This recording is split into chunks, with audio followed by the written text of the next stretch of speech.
Le Congo est un pays culturellement et historiquement très riche. Appelé communément la République démocratique du Congo, ce pays de l'Afrique centrale est encore très peu connu. Mais aujourd'hui, nous allons lever le voile sur ce pays magnifique dont la richesse naturelle semble illimitée. Savez-vous qu'on y retrouve plus de 450 dialectes différents? Ou encore que le Congo a son propre programme spatial? Si vous souhaitez découvrir les 99 choses qui n'arrivent qu'au Congo, restez avec nous jusqu'à la fin, car les voici. Il existe en réalité non pas un, mais deux Congos, à savoir la République démocratique du Congo et la République du Congo. Il s'agit là de deux pays distincts qui n'ont jamais été unifiés, contrairement à ce que l'on pourrait penser. En 1885, lors de la colonisation belge, le Congo a été la propriété privée du roi belge Léopold II. Ce n'est qu'en 1908 qu'il a dû remettre sa propriété à l'État belge. À son indépendance, en 1960, le Congo a adopté le même nom que son pays voisin. Obligé de se différencier, le pays a opté pour le nom de République démocratique du Congo. On trouve à côté du français 4 autres langues nationales reconnues: le Swahili, le Lingala, le Kikongo et le Chiluba. Dans ce pays, on distingue à peu près 450 dialectes différents. C'est donc l'un des pays les plus multilingues de l'Afrique. La capitale du Congo, Kinshasa, et celle de la République du Congo, Brazzaville, sont les deux capitales les plus proches du monde, séparées uniquement par 4 km. Le fleuve qui sert de frontière naturelle entre les deux Congos est l'un des plus longs fleuves du globe, avec ses 4500 km. Véritable colonne vertébrale pour le pays, ce fleuve est profond de 220 mètres.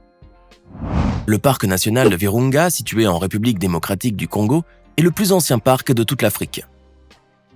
La RDC est le deuxième pays le plus vaste de toute l'Afrique, après l'Algérie. On y retrouve diverses religions, dont le kimbanguisme, un mouvement religieux chrétien, le protestantisme, le catholicisme et une minorité de musulmans. Le reste de la population congolaise est animiste. Le culte des ancêtres est d'une grande importance pour une petite partie de la population congolaise. Dans plusieurs tribus, ce culte se manifeste par la présence de statues ou de masques. Au Congo, on compte environ 250 ethnies réparties en groupes. Le Congo est très connu pour sa merveilleuse diversité floristique et faunique.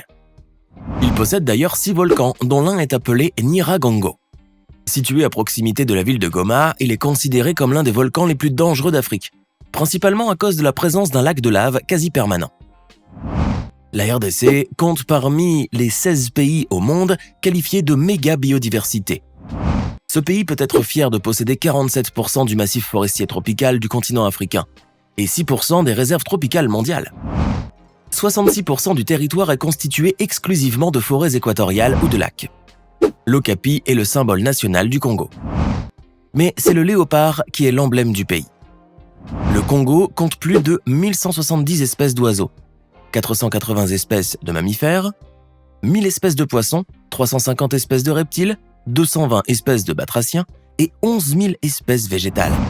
C'est le seul pays au monde à héberger 3 des 4 espèces de grands singes, le gorille, le chimpanzé et le bonobo. Malheureusement, à cause de la déforestation principalement dans le Bas-Congo, la richesse naturelle risque de ne pas durer longtemps. Selon l'organisation Greenpeace, le pays pourrait perdre 40% de ses forêts d'ici 2050. Toutefois, le Congo a bien d'autres richesses, dont notamment plusieurs ressources naturelles et minières.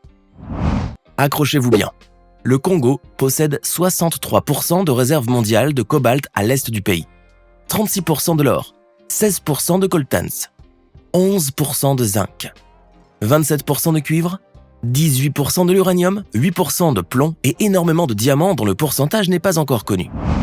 Le Congo possède surtout un des éléments essentiels pour la fabrication des téléphones du monde entier, le cobalt.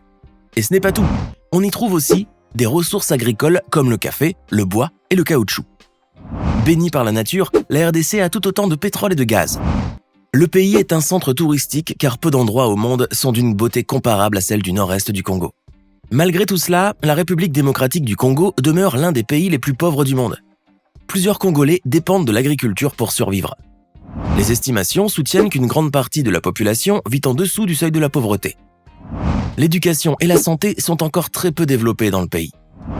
Le Congo est un pays aussi pauvre que cher. En 2018, il a été classé 176e sur l'indice du développement humain. La République démocratique du Congo est aussi tristement réputée comme étant un des pays les plus dangereux pour la femme.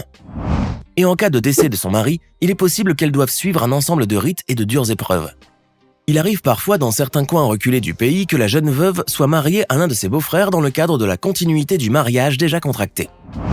De même, si la femme décède, certaines tribus attribuent une de ses sœurs de la défunte au veuf. Très peu actives politiquement, certaines femmes du Congo sont très marginalisées. Les hommes infidèles congolais surnomment leur maîtresse pudiquement « deuxième bureau ». Avant de poursuivre cette vidéo, voici la question du jour. À votre avis, combien y a-t-il de pays en Afrique? Est-ce option A 54, option B 56, option C 74? Écrivez la bonne réponse dans les commentaires et nous verrons en fin de vidéo si vous avez eu raison.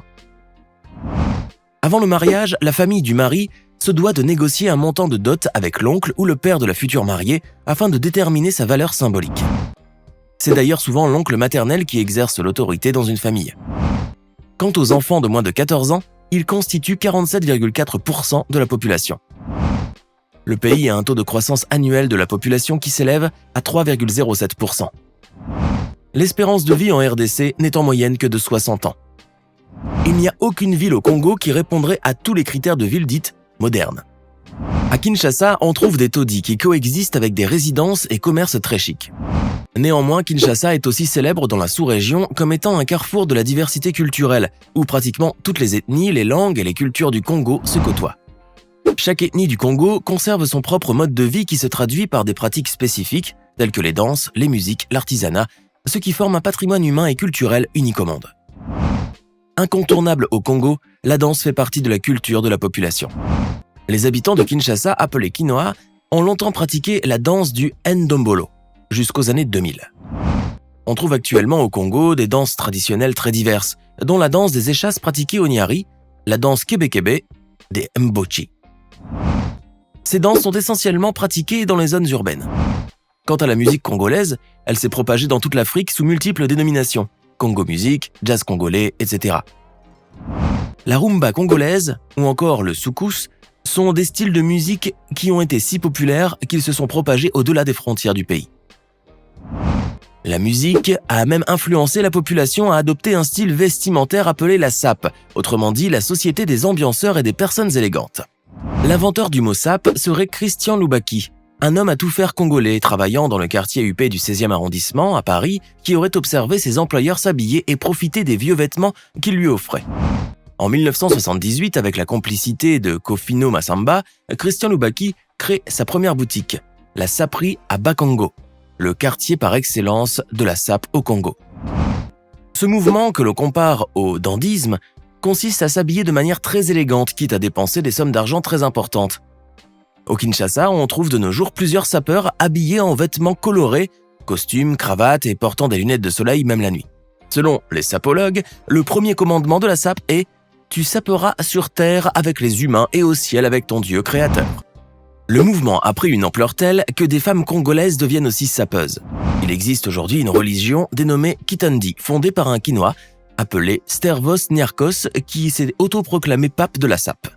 Devant sa tombe, tous les sapeurs du Congo viennent se recueillir chaque 10 février.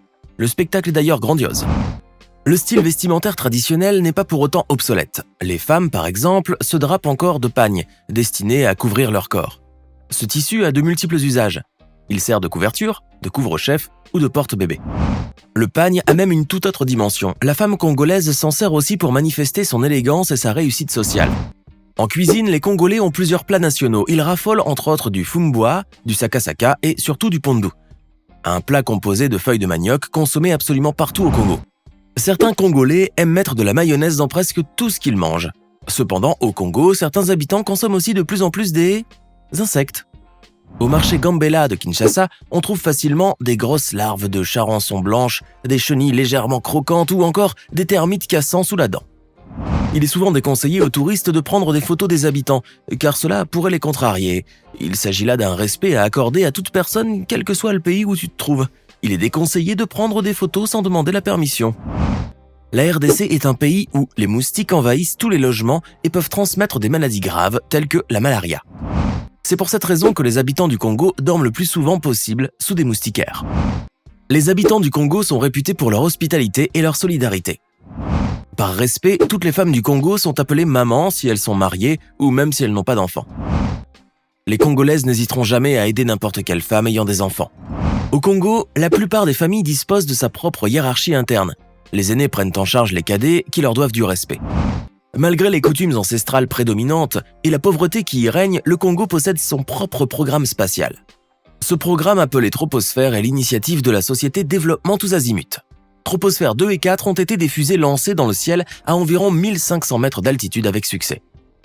Fière de ses exploits, la RDC projetterait désormais d'envoyer un jour dans l'espace le premier astronaute africain. Maintenant, à votre tour de nous dire en commentaire laquelle de ces choses qui n'arrivent qu'au Congo vous a le plus étonné. Sinon, l'Afrique compte officiellement 56 pays et non plus 54, avec le Somaliland et le Soudan du Sud qui se sont rajoutés récemment. J'espère que vous avez été nombreux à trouver la bonne réponse et cliquez là pour voir immédiatement une autre vidéo dans le même thème.